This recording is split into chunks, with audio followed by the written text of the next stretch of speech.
ለሁሉም ሰው የሚሆን መልእክት አለኝ። ለእናንተ ነው። አዎ ለእናንተ። አልበርት አይንስታይን ሲናገር ምን ይላል?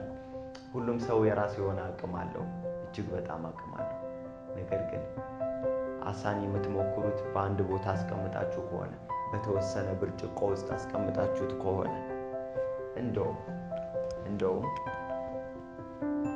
እጅግ በጣም አነስተኛ በሆነ ብርጭቆ ውስጥ አስቀምጣችሁት ከሆነ የምትሞክሩት የእሱን እውነተኛ አቅም ማግኘት አትችሉም።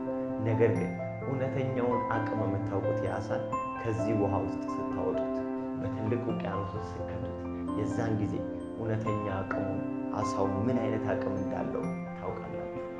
እናንተም እንደዚህ ናችሁ። አቅማችሁን የምታውቁት የተለያየ ችግር ውስጥ ስትገቡ፣ የተለያየ ሁኔታ ውስጥ ስትገቡ ነው። ራሳችሁን ለማሳደግ ራሳችሁን ስታሳድጉትና የተለያዩ ስልጠናዎችን ስትወስዱ ራሳችሁን ታውቁታላችሁ። ማንነታችሁን የምታውቁት በመማር ውስጥ፣ በመሞከር ውስጥ፣ በማድረግ ውስጥ